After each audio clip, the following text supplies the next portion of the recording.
नमस्ते दोस्तों, स्वागत है आपका IQ इनसाइट्स पर, जहां हम लाते हैं ज्ञानवर्धक और प्रतियोगी परीक्षाओं के लिए महत्वपूर्ण क्विज। आज का विषय है बौद्ध धर्म पार्ट 4। पार्ट 3 हमने पिछले वीडियो में कंप्लीट कर लिया है। जिसने नहीं देखा तो मैं आई बटन पर मेंशन कर दूंगा और एंड स्क्रीन में भी लगा दूंगा, ताकि आप बौद्ध धर्म का पार्ट 3 देख लें। उसके बाद देखेंगे तभी ये समझ में आएगा कि हमने इस क्विज में कितने प्रश्न कर रहे हैं और कितने टोटल प्रश्न हैं। तो बौद्ध धर्म पार्ट 4 प्राचीन इतिहास का एक महत्वपूर्ण अध्याय है, जो स्टेट PCS और अन्य प्रतियोगी परीक्षाओं में अक्सर पूछा जाता है। तो तैयार हो जाइए अपने ज्ञान को परखने के लिए। चलिए शुरू करते हैं आज का क्विज। पहला प्रश्न है आपके पास, त्रिपिटक किसकी धार्मिक पुस्तक है? प्रश्न एक बार फिर से सुनिएगा। त्रिपिटक किसकी धार्मिक पुस्तक है? विकल्प है आपके सामने, जैन धर्म का है, हिंदू धर्म का, पारसी या बौद्ध। 5 सेकेंड का टाइमर है आपके पास।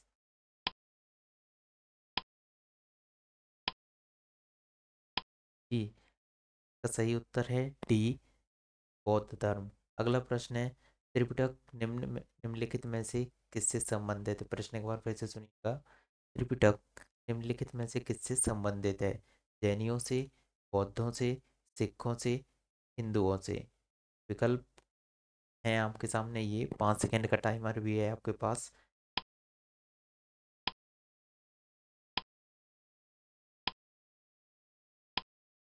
सही उत्तर है बी, बौद्धों से। अगला प्रश्न है, निम्नलिखित में से किस बौद्ध ग्रंथ में संघ जीवन के नियम प्राप्त होते हैं? प्रश्न एक बार फिर से सुनिएगा। निम्नलिखित में से किस बौद्ध ग्रंथ में संघ जीवन के नियम प्राप्त होते हैं? विकल्प है आपके सामने, दीघ निकाय, विनय पिटक, अभिधम पिटक या विभाषा शास्त्र। 5 सेकेंड का टाइमर है आपके पास दोस्तों। UPPCS प्री 1996 में ये प्रश्न पूछा जा चुका है। सही उत्तर है बी, विनय पिटक। अगला प्रश्न है, यमक बुद्ध की किस पिटक से संबंधित है? प्रश्न एक बार फिर से सुनिएगा।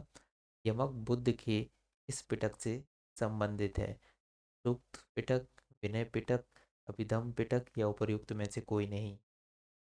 5 सेकेंड का टाइमर आपके पास है दोस्तों। और ये प्रश्न पूछा गया है झारखंड PCS प्रीलिम्स 2016 में। तो आपके पास विकल्प का टाइमिंग खत्म होती हुई। और सही उत्तर है सी, अभिधम्ब।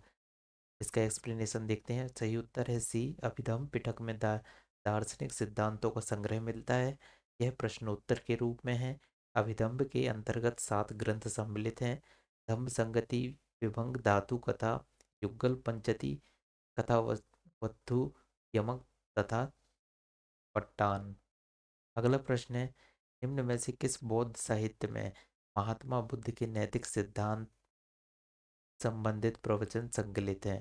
प्रश्न एक बार फिर से, निम्न में से किस बौद्ध साहित्य में महात्मा बुद्ध के नैतिक एवं सिद्धांत संबंधित प्रवचन संकलित हैं? विकल्प है आपके सामने, विनय पिटक, जातक कथाएं, अभिधम पिटक, सुक्त पिटक। 5 सेकेंड का टाइम है आपके पास। ये प्रश्न पूछा गया है MPPCS प्रीलिम्स 2014 में। सही उत्तर है डी, सुक्त पिटक। उत्तर डी, सुक्त पिटक में महात्मा बुद्ध की नैतिक एवं सिद्धांत संबंधित प्रवचन संकलित हैं, अर्थात इसमें बौद्ध धर्म के सिद्धांत एवं उपदेश संग्रह है। जबकि विनय पिटक में संघ संबंधी नियम तथा दैनिक जीवन संबंधी आचार विचारों, विधि निषेधों आदि का संग्रह है। जातक में बुद्ध के पूर्व जन्मों की कहानियां संग्रहित हैं। अगला प्रश्न है, बौद्ध धर्म में त्रिरत्न का क्या अभिप्राय है? एक बार फिर से, बौद्ध धर्म में त्रिरत्न का क्या अभिप्राय है? त्रिपिटक, बुद्ध, धम्म, संघ, शील, समाधि संघ, सत्य, अहिंसा और करुणा। 5 सेकेंड का टाइमर है दोस्तों आपके सामने। UPRO और ARO प्रीलिम्स 2017 में ये प्रश्न पूछा जा चुका है। तो इसका सही उत्तर है बी, बुद्ध, धम्म और संघ। उत्तर बी, बुद्ध, धम्म एवं संघ बौद्ध धर्म के त्रिरत्न हैं। बुद्ध की मृत्यु के बाद की शिक्षाओं को संकलित कर 3 भागों में बांटा गया। इन्हीं को त्रिपिटक कहा जाता है। ये विनय पिटक, सुक्त पिटक तथा अभिधम्म पिटका। अगला प्रश्न है, प्राचीन भारत के बौद्ध मठों में परवन नामक समारोह आयोजित किया जाता था जो। प्रश्न एक बार फिर से। प्राचीन भारत के बौद्ध मठों में परवन नामक समारोह आयोजित किया जाता था जो संघ परिनायक और धर्म तथा विनय विषयों पर एक एक वक्ता की सुनने का अवसर होता था। वर्षा ऋतु के दौरान मतों में प्रवास के समय भिक्षुओं द्वारा किए गए अपराधों की स्वीकारोक्ति का अवसर होता था। किसी नए व्यक्ति को बौद्ध संघ में प्रवेश देने का समारोह होता था जिसमें उसका मुंडन करवा दिया जाता था और पीले वस्त्र दिए जाते थे। आषाढ़ की पूर्णिमा के अगले दिन बौद्ध भिक्षुओं के एकत्र होने का अवसर होता था जब वे वर्षा ऋतु के आगामी 4 महीनों के लिए निश्चित आवास चुनते थे। 5 सेकंड का टाइमर है आपके पास और ये प्रश्न आईएएस प्रीलिम्स 2002 में पूछा जा चुका है। इसका सही उत्तर है बी। वर्षा ऋतु के दौरान मतों में प्रवास के समय भिक्षुओं द्वारा किए गए अपराधों की स्वीकारोक्ति का अवसर होता था। अगला प्रश्न एक्सप्लेनेशन। उत्तर बी। वर्षा ऋतु के समय 4 महीने बौद्ध भिक्षु बौद्ध महाविहारों में निवास करते थे। इस समय धर्म प्रचार का कार्य स्थगित रहता था। वर्षा ऋतु की समाप्ति पर जब पुनः धर्म प्रचार कार्य प्रारंभ होता था तो बौद्ध भिक्षु परवन नामक समारोह आयोजित करते थे जिसमें पीछे किए गए कार्यों पर विचार करते हुए आगे की कार्य योजना बनाई जाती थी। इसके अतिरिक्त भिक्षु इस समारोह में अपने द्वारा किए गए अपराधों को स्वीकार करते थे। अगला प्रश्न है अशोकाराम विहार निम्नलिखित में से किस स्थान पर स्थित था। प्रश्न एक बार फिर से। अशोकाराम विहार निम्नलिखित में से किस स्थान पर स्थित था। विकल्प है आपके सामने वैशाली, पाटलिपुत्र, कौशाम्बी या श्रावस्ती। प्रश्न एक बार फिर से। अशोकाराम विहार निम्नलिखित में से किस स्थान पर स्थित था। इसमें विकल्प है वैशाली, पाटलिपुत्र, कौशाम्बी और श्रावस्ती। 5 सेकंड का टाइमर है दोस्तों आपके पास और ये प्रश्न यूपी पीसीएस मेंस 2015 में पूछा जा चुका है। सही उत्तर है बी पाटलिपुत्र। इसका एक्सप्लेनेशन उत्तर बी। प्रसिद्ध बौद्ध ग्रंथ महावंश के अनुसार मौर्य शासक अशोक ने पाटलिपुत्र में अशोकाराम विहार को निर्मित करवाया था। इस विहार का निर्माण इंद्रगुप्त नामक हेर भिक्षु के निरीक्षण में हुआ था। तीसरी बौद्ध संगति यानी सभा भी अशोक के समय में हुई थी। अगला प्रश्न है विश्व का सबसे ऊंचा कहा जाने वाला विश्व शांति स्तूप बिहार में कहाँ है। प्रश्न एक बार फिर से। विश्व का सबसे ऊंचा कहा जाने वाला विश्व शांति स्तूप बिहार में कहाँ है। विकल्प है आपके सामने वैशाली में है, नालंदा में है, राजगीर में है या पटना में है। 5 सेकंड का टाइमर आपके सामने ये रहा और ये प्रश्न 48 और 52वें बीपीएससी प्रीलिम्स 2008 में पूछा जा चुका है। तो इसका सही उत्तर है दोस्तों सी राजगीर। उत्तर सी बिहार में राजगीर की पहाड़ियों 400 मीटर की ऊंचाई पर स्थित शांति स्तूप विश्व का सबसे ऊंचा कहा जाने वाला विश्व शांति स्तूप। अगला प्रश्न है बुद्ध की 80 फुट की बड़ी प्रतिमा जो बोध गया में है निर्मित की गई थी यानी किसके द्वारा निर्मित की गई थी। प्रश्न ये पूछ रहा है। प्रश्न एक बार फिर से। बुद्ध की 80 फुट की फुट की जो प्रतिमा है बोध गया में है निर्मित की गई थी वो किनके द्वारा निर्मित की गई थी। विकल्प है आपके सामने जापानियों के द्वारा, थाई लोगों के द्वारा, श्रीलंकाइयों के द्वारा या भूटानियों के द्वारा। और ये प्रश्न RAS या RTS प्रीलिम्स 93 में पूछा जा चुका है। तो इसका सही उत्तर है दोस्तों ए जापानियों के द्वारा। अब चलते हैं इसके एक्सप्लेनेशन में। बौद्ध की 80 फुट फुट ऊंची बोधगया में स्थित प्रतिमा लाल ग्रेनाइट और बलुई पत्थरों से निर्मित है जिनके निर्माण में 7 वर्ष का समय लग गया। यह प्रतिमा जापान के दाइजोक्यू संप्रदाय के सहयोग द्वारा निर्मित की गई। अगला प्रश्न है सर्वप्रथम स्तूप शब्द कहाँ मिलता है। प्रश्न एक बार फिर से। सर्वप्रथम स्तूप शब्द कहाँ मिलता है। विकल्प है आपके सामने ऋग्वेद, जातक कथा, अर्थशास्त्र, अष्टाध्यायी। प्रश्न एक बार फिर से। सर्वप्रथम स्तूप शब्द कहाँ मिलता है? ऋग्वेद, जातक कथा, अर्थशास्त्र, अष्टाध्यायी। 5 सेकेंड का टाइमर है दोस्तों आपके पास, और ये प्रश्न छत्तीसगढ़ पीसीएस प्रीलिम्स 2015 में एक बार पूछा जा चुका है। तो इसका सही उत्तर है ए, ऋग्वेद। उत्तर ए, सर्वप्रथम स्तूप शब्द का वर्णन ऋग्वेद में प्राप्त होता है। इसके अतिरिक्त अथर्ववेद, वाजसनेयी संहिता, तैत्तिरीय ब्राह्मण संहिता, पंचविंश ब्राह्मण आदि ग्रंथों से स्तूप के संबंध में जानकारी मिलती है। स्तूप का शाब्दिक अर्थ है किसी वस्तु का ढेर।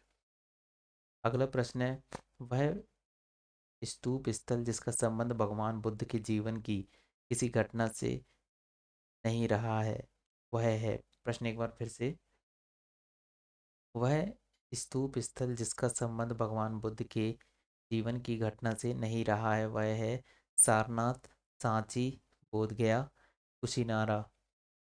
ये प्रश्न यूपी पीसीएस मेंस 2011 में पूछा जा चुका है, और स्पेशल प्री 2018 में भी पूछा जा चुका है। तो दोस्तों इसका सही उत्तर है बी, सांची। उत्तर बी, बोधगया का स्तूप स्थल बुद्ध की ज्ञान प्राप्ति से, सारनाथ धर्म चक्र प्रवर्तन से तथा कुशीनगर या कुशीनारा बुद्ध की मृत्यु से संबंधित है, जबकि सांची बुद्ध के जीवन की किसी विशेष घटना से संबंधित नहीं है। अगला प्रश्न है, निम्नलिखित स्तूपों का सही तैथिक क्रम है यानी कालानुक्रम क्या है? प्रश्न एक बार फिर से देखिएगा। लिखित स्तूपों का सही तैथिक क्रम का अर्थ क्या होता है? कालानुक्रम। ये शब्द कभी आपसे प्रश्न पूछा जाए तैथिक क्रम, तो इसका अर्थ ये होता है कालानुक्रम। क्या है? तो विकल्प क्या दिया है अपने पास? भरोत, सांची, अमरावती, धमेख। दूसरा विकल्प है अमरावती, सांची, बरहुत, धमेख। सांची, अमरावती, बरहुत, धमेख, धमेख, बरहुत, अमरावती, सांची। 5 सेकेंड का टाइमर है आपके पास, और ये प्रश्न यूपी पीसीएस मेंस 2014 में एक बार पूछा जा चुका है। तो इसका सही उत्तर है दोस्तों ए, बरहुत, सांची, अमरावती और धमेख। इस प्रश्न में सही कालानुक्रम निर्धारित करने में ऐतिहासिक मतभेद हो सकते हैं। उत्तर ए, भरहुत, सांची, अमरावती, धमेख माना गया है, क्योंकि भरहुत स्तूप इसका निर्माण अशोक के शासनकाल यानी मौर्य काल में आरंभ हुआ था, और शुंग काल में इसे विकसित किया गया। दूसरा, सांची स्तूप, इसका मूल निर्माण भी अशोक ने करवाया, परंतु शुंग और गुप्त काल में इसे और अधिक विस्तारित किया गया। तीसरा, अमरावती स्तूप, इसका निर्माण सातवाहन काल 200 बीसीई से 250 सीई में हुआ। चौथा, धमेक स्तूप, इसका निर्माण गुप्त काल यानी 5वीं शताब्दी सीई में हुआ था। इस प्रकार यह क्रम भरहुत, सांची, अमरावती, धमेख माना जा सकता है। अगला प्रश्न है, अनात्मवाद सिद्धांत है। प्रश्न एक बार फिर से, अनात्मवाद का जो सिद्धांत है क्या है? सांख्य का सिद्धांत है, वेदांत का सिद्धांत है, बौद्ध दर्शन का सिद्धांत है, जैन दर्शन का सिद्धांत है। 5 सेकेंड का टाइमर, और ये प्रश्न छत्तीसगढ़ पीएससी प्रीलिम्स 2017 में पूछा गया है, इसलिए ये इम्पोर्टेंट हो जाता है। तो दोस्तों इसका सही उत्तर है सी, बौद्ध दर्शन का। उत्तर सी, बौद्ध दर्शन में अनात्मवाद का सिद्धांत गौतम बुद्ध की प्रतीति समुत्पाद के सिद्धांत से ही सिद्ध होता है। इसे निरात्मवाद भी कहा जाता है। कुछ विचारकों के मतानुसार अनात्मवाद का सिद्धांत केवल आत्मा पर लागू होता है, वस्तुतः इससे आत्मा और भौतिक जगत दोनों की ही व्याख्या होती है। जब गौतम बुद्ध सर्व अनात्म आत्म कम कहते हैं, तो इसका अर्थ है किसी नित्य चेतना या जड़ तत्व का अस्तित्व नहीं है, ना तो आत्मा नामक नित्य द्रव्य का अस्तित्व है, और ना भौतिक पदार्थ नामक जड़ द्रव्य का। द्रव्यता, एकता, तादात्म्य एवं नित्यता आदि कल्पना मात्र है। अगला प्रश्न है, संसार अस्थिर और क्षणिक है का निम्न में से किससे संबंध है? प्रश्न एक बार फिर से, संसार अस्थिर और क्षणिक है का निम्न में से किससे संबंध है? विकल्प है बौद्ध, जैन, गीता या वेदांत। ये प्रश्न यूपी पीसीएस प्रीलिम्स 1992 में पूछा जा चुका है और इसका सही उत्तर है ए, बौद्ध। उत्तर ए, बौद्ध दर्शन में क्षणिकवाद को स्वीकार किया गया है। बुद्ध ने स्वयं अनित्यवाद के सिद्धांत का प्रतिपादन किया। क्षणिकवाद अनित्यतावाद का तार्किक विकास है जो बौद्धोत्तर दर्शन में अस्तित्व में आया। क्षणिकवाद के अनुसार विश्व की प्रत्येक वस्तु का अस्तित्व क्षण मात्र के लिए ही रहता है।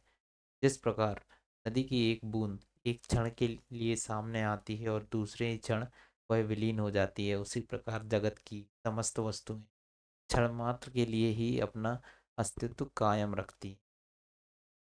अगला प्रश्न है, निम्नलिखित में से किसी एशिया का ज्योतिपुंज के तौर पर जाना जाता है। प्रश्न एक बार फिर से, निम्नलिखित में से किसे एशिया के ज्योतिपुंज के तौर पर जाना जाता है। विकल्प है आपके सामने, गौतम बुद्ध को, महात्मा गांधी को, महावीर स्वामी को या स्वामी विवेकानंद को। यूपी पीसीएस मेंस 2010 में ये प्रश्न पूछा जा चुका है दोस्तों। इसका सही उत्तर है ए, बुद्ध को। उत्तर ए, गौतम बुद्ध को एशिया का ज्योतिपुंज के तौर पर जाना जाता है। गौतम बुद्ध के जीवन पर एडविन अर्नाल्ड ने द लाइट ऑफ एशिया नामक काव्य पुस्तक की रचना की थी। अगला प्रश्न है, निम्नलिखित में से किसे एशिया का ज्योतिपुंज नाम से जाना जाता है। प्रश्न एक बार फिर से, निम्नलिखित में से किसे एशिया का ज्योतिपुंज नाम से जाना जाता है। ईसा मसीह को, भगवान बुद्ध को, पैगंबर मोहम्मद को, जरथुस्ट को। उत्तराखंड पीसीएस प्रीलिम्स 2005 में ये प्रश्न पूछा जा चुका है दोस्तों, इसलिए ये प्रश्न इंपॉर्टेंट हो जाता है। तो इसका सही उत्तर है बी, भगवान बुद्ध। अगला प्रश्न है, क्षणिकवाद का प्रतिपादन किसने किया था। प्रश्न एक बार फिर से, क्षणिकवाद का प्रतिपादन किसने किया था। बुद्ध ने, जैन ने, चारवाक ने या न्याय ने। छत्तीसगढ़ पीसीएस प्रीलिम्स 2017 में ये प्रश्न पूछा जा चुका है दोस्तों और इसका सही उत्तर है ए, बुद्ध। उत्तर ए, क्षणिकवाद का सिद्धांत बौद्ध दर्शन से संबंधित है। क्षणिकवाद अनित्यतावाद का तार्किक विकास है जो बौद्धोत्तर दर्शन में अस्तित्व में आया। बुद्ध के अनुसार संसार में कुछ भी स्थायी या नित्य नहीं है, यहाँ तक कि आत्मा की भी नित्य सत्ता नहीं है। यह उल्लेखनीय है कि गौतम बुद्ध ने स्वयं अस्थायित्व एवं क्षणिकत्व में भेद किया। उन्होंने आत्मा को क्षणिक तथा भौतिक वस्तुओं को अनित्य कहा। अगला प्रश्न है, भारत के सांस्कृतिक इतिहास के संदर्भ में पारमिता शब्द का सही विवरण निम्नलिखित में से कौन सा है। प्रश्न एक बार फिर से सुनिएगा दोस्तों, भारत के सांस्कृतिक इतिहास के संदर्भ में पारमिता शब्द का सही विवरण निम्नलिखित में से कौन सा है। विकल्प है आपके सामने, सूत्र पद्धति में लिखे गए प्राचीनतम धर्मशास्त्र पाठ, वेदों के प्राधिकार को अस्वीकार करने वाले दार्शनिक संप्रदाय, परिपूर्णताएं जिनकी प्राप्ति से बोधिसत्व पथ प्रशस्त हुआ, और आखिरी आरंभिक मध्यकालीन दक्षिण भारत की शक्तिशाली व्यापार श्रेणियां।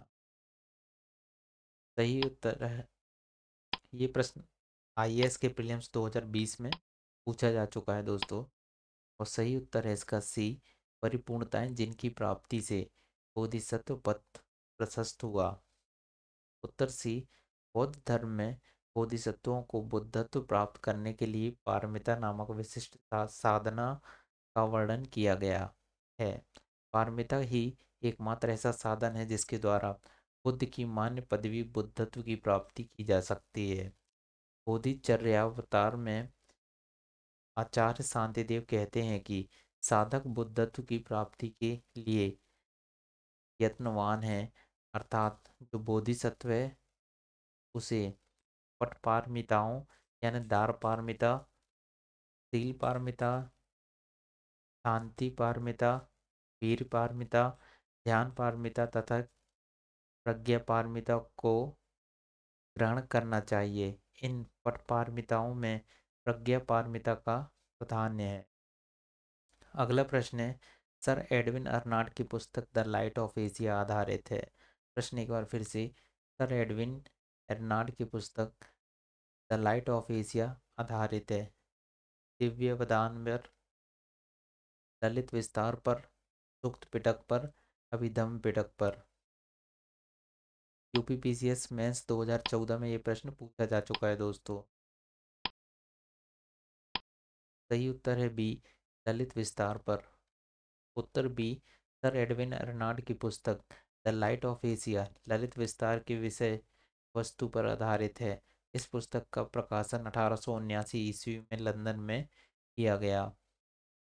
धन्यवाद दोस्तों, आपका इस क्विज वीडियो में जुड़ने के लिए धन्यवाद। उम्मीद है आपने इसे एंजॉय किया होगा और आपके ज्ञान में भी वृद्धि हुई होगी। अगर आपको वीडियो पसंद आया हो तो इसे लाइक करना ना भूलें, अपने दोस्तों के साथ शेयर करें और नए अपडेट के लिए चैनल को सब्सक्राइब करें। अगले वीडियो में फिर मिलेंगे, तब तक के लिए keep learning and keep growing. Thank you and take care.